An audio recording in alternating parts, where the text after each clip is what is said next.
वो साल 2022 था। पाकिस्तान और अफगानिस्तान का मैच चल रहा था। फारूकी गेंदबाज थे, नसीम शाह स्ट्राइक पर थे, 11 रन चाहिए थे और नसीम शाह ने अफगानिस्तान के सबसे बेहतरीन गेंदबाज को छक्का और फिर छक्का मारा। पाकिस्तान मैच जीत गया था। उस मैच में काफी ड्रामा हुआ था, काफी कुछ लड़ाई झगड़ा देखा। एक साल बीतता है, साल 2023 आता है। आखिरी ओवर की पहली बॉल होती है। शादाब खान को नॉन स्ट्राइकर पर फारूकी रन आउट करते हैं। पाकिस्तान के लोगों की भौं जो है वो तन जाती है, नाराजगी गुस्सा सातवें आसमान पर हो जाता है।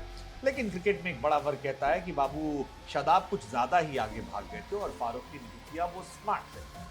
अब स्मार्ट तरीका था या चट तरीका था, इसका फैसला जनता करेगी, क्योंकि इस तरह के रनआउट को लेकर अलग अलग प्रक्रियाएं अलग अलग लोगों से निकल कर आती हैं। लेकिन कहानी है फिर नसीम शाह की, जिन्होंने 3 बॉल में 2 रन चाहिए थे, आखिरी ओवर में 11 चाहिए थे और पाकिस्तान को जिताया। फारूकी गेंद पर चौका।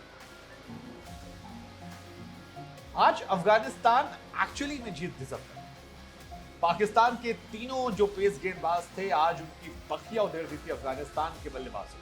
चारों खाने चित कर दिया, व्हाइट वॉश, यूपी बिहार की भाषा में कहें तो गर्दा उड़ा दिया। लेकिन लोअर ऑर्डर ने अफगानिस्तान को, पहले लोअर ऑर्डर अफगानिस्तान के बल्लेबाजों का और फिर पाकिस्तान के लोअर ऑर्डर ने उनको उनके गेंदबाजों की हवा उड़ा। हालांकि इस मैच में मेरे लिए अफगानिस्तान की टीम जो है वो फेवरेट चल रही है, with all due respect to all my Pakistani fans, क्योंकि अफगानिस्तान पिछले मैच में केवल 59 रन पर ऑल आउट होती है। उस 59 रन पे ऑल आउट होने के बाद पाकिस्तान के तमाम जो प्लेयर्स थे उनका कॉन्फिडेंस सातवें आसमान पर था। हम और आप लगातार ये चर्चा कर रहे थे कि यार हारिस, शाहीन या नसीम की गेंदबाजी के सामने अफगानिस्तान के बल्लेबाज कहीं टिक नहीं पा रहे थे। लेकिन दिन बदलता है, वक्त बदलता है, तारीख आती है 24 अगस्त और उसके बाद उसी हारिस, उसी नसीम और उसी शाहीन की जो धुनाई हुई, मतलब हारिस रऊफ जिन्होंने 5 विकेट निकाले थे, आज उनको जिस तरह से बैक टू बैक रहमानुल्लाह ने मारा है वो कमाल था यार। मतलब जिसको कहते हैं ना, क्लास दिखा देना। और इसीलिए मैं कह रहा हूं ये मैच पाकिस्तान का नहीं, ये मैच अफगानिस्तान का। कायदे से इस मैच की अगर मुझे एक लाइन में हेडिंग देनी हो तो मैं लिखूंगा कि अपनी जीत का तू इतना भी गुमान न करे, शहर में तेरी जीत से ज्यादा मेरी हार के चल। या वो लाइन में दे सकता हूं कि वो हारे भी तो ऐसे हारे कि तालियां जो हैं वो रुकने का नाम नहीं लेती। और ये सिर्फ एक शख्स की वजह से, जिसका नाम है गुरबाज। 21 साल का लड़का जिसने 151 रन मारे कमाल की गेंदबाजी के सामने। मतलब शाहीन, नसीम, हारिस को सेकेंड ओडीआई में मारना, मुझे लगता है ये साल 2023 की वनडे की one of the top knock. और ये बंदा जो है ये जितनी जल्दी 5 शतक मार चुका है, ये भी अपने आप में कमाल है। 151 पाकिस्तान के खिलाफ आज इसने मारे। इससे पहले 145 रन बांग्लादेश के खिलाफ, 127 रन आयरलैंड के खिलाफ, उससे पहले 106 रन बांग्लादेश के खिलाफ और 103 रन नीदरलैंड के खिलाफ। और ये कमाल की प्रतिभा जो है ये सिर्फ 21 साल की उम्र में रहमानुल्लाह गुरबाज की है, जो अपने आप में बताने के लिए काफी है कि गुरबाज किस क्वालिटी के प्लेयर है। गुरबाज उन खिलाड़ियों में हैं जो 3rd फास्टेस्ट प्लेयर हैं 5 शतक लगाने वाले कम उम्र की बात की जाए। इनसे ऊपर क्विंटन डिकॉक है जिन्होंने महज 19 साल में ऐसा कर दिया था। दूसरे हैं पाकिस्तान के इमाम उल हक जिन्होंने भी 19 साल की उम्र में किया था। आज बाबर आजम का रिकॉर्ड तोड़ा। हालांकि बाबर आजम ने भी आज कई रिकॉर्ड बनाए, लेकिन गुरबाज ने आज इनका रिकॉर्ड तोड़ा। ये काम बाबर आजम ने 25 पारियों में किया था, जो इन्होंने केवल 23 पारियों में कर। विराट कोहली का नाम इस लिस्ट में नहीं, जो थोड़ा हैरान करता है। उधर उपुल थरंगा का नाम था, 28 मैचों में उन्होंने किया था। शिखर धवन ने कारनामा 28 मैचेस में किया था और हाशिम अमला जो है उन्होंने कारनामा 30 मैचेस में किया था और ये कमाल था। लेकिन रहमानुल्लाह की जो पारी है, इस पारी को आज इमाम उल हक, शादाब खान और नसीम ने खत्म कर दिया। शादाब खान और इमाम की भी जितनी तारीफ की जाए, साथ ही तारीफ की जाए बाबर आजम की, क्योंकि बाबर आजम ने ओडीआई क्रिकेट में आज एक बड़ा रिकॉर्ड बनाया। आज उन्होंने फिर most run in first 100 ODI में बाबर आजम के हो गए हैं 5142 रन, और ये वर्ल्ड क्रिकेट में सबसे ज्यादा है। 100 मैचेस के बाद रन बनाने में 58% से बाबर ने इतने रन बनाए हैं, जो कोई आसपास। बाबर आजम उन खिलाड़ियों में जिनके नाम 27 शतक और 18 शतक है, और बाबर कमाल हैं, इसमें कोई दो राय नहीं। और एक कमाल जो है उनका दिखता भी। वनडे में 100 मैचेस के बाद 5000 रन बनाने वाले वो दुनिया के इकलौते बल्लेबाज हैं, कोई आसपास नहीं। हाशिम अमला ने ऐसा किया था, 4946 रन बनाकर। उनके बाद द ग्रेटेस्ट विवियन रिचर्ड साहब थे, 4600 कुछ रन बनाकर। साइन हो वेस्ट इंडीज से 4403 रन बना चुके हैं। जो रूट 4428 बना चुके हैं। शिखर धवन ने 4343 बनाए थे। बहुत अनफॉर्चुनेट है कि उन्हें हम भूल गए हैं और उन्हें हम ग्रेटेस्ट में नहीं गिनते हैं। डेविड वार्नर ने 4272 रन बनाए थे। विराट कोहली ने 4,230 बनाए थे और विलियमसन ने 4,180। हालांकि ये अलग बात है कि इसके बाद विराट कोहली का जो एरा शुरू हुआ था उसमें विराट ने बाकी लोगों को अपनी फिटनेस और अपनी फॉर्म से हैरान कर दिया था और दुनिया के वो ग्रेटेस्ट खिलाड़ियों बन गए। उनके साथ वाले धीरे धीरे गायब हो गए। लेकिन बाबर दुनिया के नंबर 1 बैट्समैन हैं और लगातार वो पार्टनरशिप कर रहे हैं। बाबर इमामुल हक के साथ जब आते हैं तो ये मान लीजिए कि रन जो है वो बनते नहीं बरसते। और ये हम इसलिए कह रहे हैं क्योंकि पाकिस्तान के लिए सबसे ज्यादा 100 रन की पार्टनरशिप जो है वो बाबर और इमाम के बीच में, दोनों बेस्ट फ्रेंड्स हैं और बेस्ट फ्रेंड्स का असर जो है दिखता ग्राउंड पे। इमाम और बाबर ने आज इस मैच में एक बार फिर 100 प्लस पार्टनरशिप करी और इनकी 10वीं पारी थी जिसमें 100 प्लस की पार्टनरशिप थी। इससे पहले मोहम्मद यूसुफ यूनिस खान के नाम रिकॉर्ड था 9 का और इंजमामुल हक और मोहम्मद यूसुफ के नाम 8 का था और वो दोनों ग्रेटेस्ट थे जिनका रिकॉर्ड ये दोनों तोड़ रहे हैं जो दुनिया के टॉप 5 बल्लेबाज हैं। लेकिन क्या ये कहना गलत होगा कि जैसे इंडिया पाकिस्तान के मैच में एक्साइटमेंट होती है, क्या ये कहना गलत होगा कि जैसे ऑस्ट्रेलिया और इंग्लैंड के मैच में एक्साइटमेंट होती है उसी लेवल की एक्साइटमेंट जो है पाकिस्तान और अफगानिस्तान के बीच में? मतलब ये वैसी एक्साइटमेंट है जैसे विराट कोहली और गौतम गंभीर एक दूसरे के साथ खेलते तब दिखती है।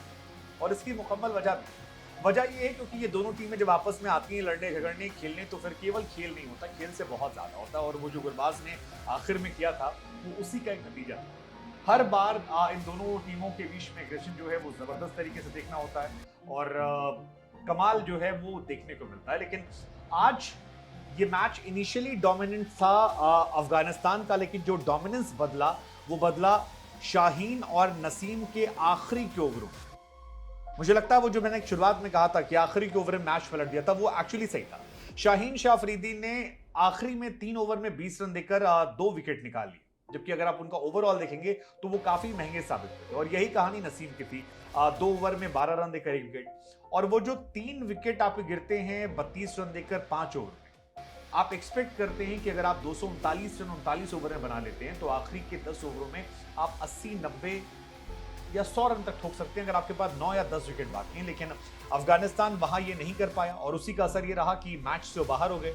शाहीन अफरीदी ने यहां पर 38वें अपने वनडे मैच में एक और बड़ा रिकॉर्ड जो है वो अपने नाम आज कर दिया और वो रिकॉर्ड ये है कि 38 मैचेस के बाद जो हाईएस्ट विकेट टेकर है वनडे इंटरनेशनल में उस लिस्ट में अब शाहीन शाह अफरीदी 6ठे नंबर पर आ गए। शाहीन ने 38 मैचों में 74 विकेट लिए। उनसे आगे इंडिया के कुलदीप यादव हैं जिन्होंने 38 मैचेस में 77 विकेट लिए। हालांकि अगर आप देखेंगे तो कुलदीप को लोग उतना हाई रेट नहीं करते जितना शाहीन को करते। शायद नई बॉल का असर है इस वजह से और शायद शुरू में बड़े विकेट था, लेकिन कुलदीप भी बहुत ही ग्रेट बॉलर है और वो दिखता है। मिचेल स्टार्क शुरुआती दिनों में बहुत कारगर थे, 77 विकेट उन्होंने निकाले। हालांकि अभी भी वो काफी डोमिनेटिंग है। बिलाल खान जो है उनका नाम 81 विकेटों के साथ है।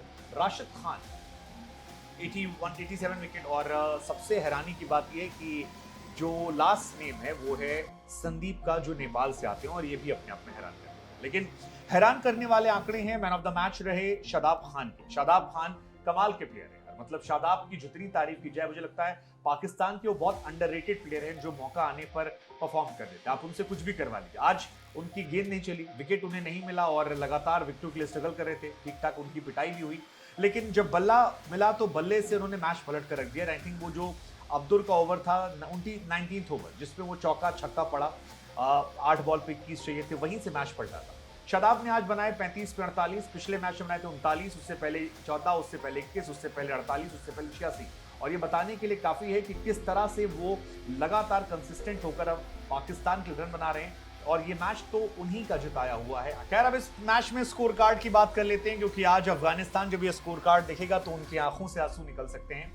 39 ओवर 5 गेंद में पहला विकेट गिरता है 227 रन पर इब्राहिम जादरान ने। इब्राहिम भी शतक डिजर्व करते थे, 101 बॉल में 80 रन बनाए, कमाल की शुरुआत हुई। और गुरबाज तो नेक्स्ट लेवल पे थे। गुरबाज को आईपीएल में हमने देखा था, लेकिन गुरबाज इतना बढ़िया खेल रहे हैं क्या ही कहा जाए और ये भी अपने आप में कमाल है। गुरबाज 151, उसके अलावा इब्राहिम जादरान जो 81।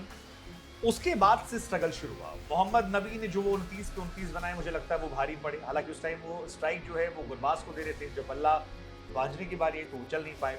राशिद खान को प्रमोट किया गया, उनके बल्ले से रन नहीं निकले, केवल 2 रन। शहीदुल्लाह जो है 1 रन। शाहिदी जो है उन्होंने एक 2 शॉट लगाए लेकिन वो भी उतना इम्पैक्ट नहीं रहा। और अब्दुल रहमान जो है मुझे लगता है इस मैच में विलन के तौर पर देखे जाएंगे क्योंकि वो पिटे बहुत ज्यादा। शाहीन अफरीदी 10 ओवर 58 रन, शुरुआत के ओवर में बहुत पिटे थे। बिल्कुल आउट क्लास से आखिरी में विकेट निकाला। नसीम शाह 9 ओवर 45 रन, कोई विकेट नहीं। सबसे बड़ी पिटाई तो वो हारिस रऊफ की हुई, सबसे महंगे गेंदबाज थे पाकिस्तान के। 7 over 48 run, Shadab 53 run, Usama Mir 61, सब पिटे वहां पर। और यही जो है ये जब अफगानिस्तान ने गेंदबाजी शुरू करी तो अंतर नजर आया। फकर जमान जो है वो शुरुआत में आउट हो गए, फारूकी ने उन्हें बोल्ड मारा। फारूकी बहुत अच्छे गेंदबाज हैं, वो आखिर में क्यों 2 बार नसीम के सामने हार गए वो अलग बात है, शायद प्रेशर नहीं हैंडल कर पाए। शुरुआती ओवर में वो कातिलाना गेंदबाज हैं और वो हर बार विकेट, लेकिन उस विकेट गिरने के बाद एक जबरदस्त पार्टनरशिप जो है वो देखने को मिली बाबर और इमाम के बीच में, और बाबर ने वहीं पर सारे रिकॉर्ड बनाए। 53 बनाकर फारूकी का शिकार बाबर हुए, इमाम जो है एक साइड से खेल रहे थे, बाद में शिकार हुए मुजीब का। लेकिन फिर पाकिस्तान का मिडिल ऑर्डर जो है, जिसको लेकर हमने पहले भी कहा था कि पाकिस्तान की टॉप ऑर्डर बहुत अच्छा है, मिडिल ऑर्डर संघर्ष करता है। रिजवान ऊपर नहीं, अगर उन्हें बैटिंग मिलती तो नीचे वो संघर्ष करते हैं, और आज फिर वो आउट हुए, रन आउट हुए 2 रन बनाकर। आगा सलमान जो है वो 14 पर आउट हो जाते हैं। आपके उसामा मीर जो है वो 0 पर आउट होते हैं, और मिडिल ऑर्डर्स में अफगानिस्तान का डोमिनेंस दिखाई पड़ रहा था। आपके 170 पर 2 विकेट होते हैं और उसके बाद 211 पर 6 हो जाते हैं। ऐसा लगता है कि पाकिस्तान मैच से बाहर हो चुका है, और नबी 10 ओवर में 46 पे 2, मुजीब 10 ओवर 45, स्पिन अटैक के सामने संघर्ष करते। राशिद भी पिटाई हुई, 53 विकेट नहीं मिला।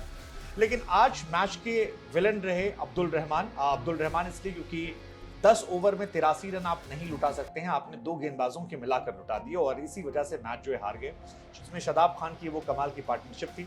35 बॉल पर 48 रन, और रन आउट होना अनफॉर्चुनेट था।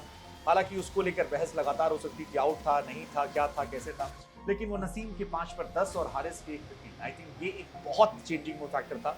लेकिन आखिरी ओवर में सिर्फ 11 चाहिए थे, उसके पहले अब्दुल रहमान ने पिट पिटाकर काम खत्म कर दिया था। अफगानिस्तान ये मैच जीता है, ये सीरीज जीता है, लेकिन शायद आगे बढ़कर आपको एहसास ना हो, लेकिन इस मैच में अफगानिस्तान को एहसास होगा कि ये सीरीज, ये मैच और उम्मीदें सब बची रहती है। Hard luck Afghanistan.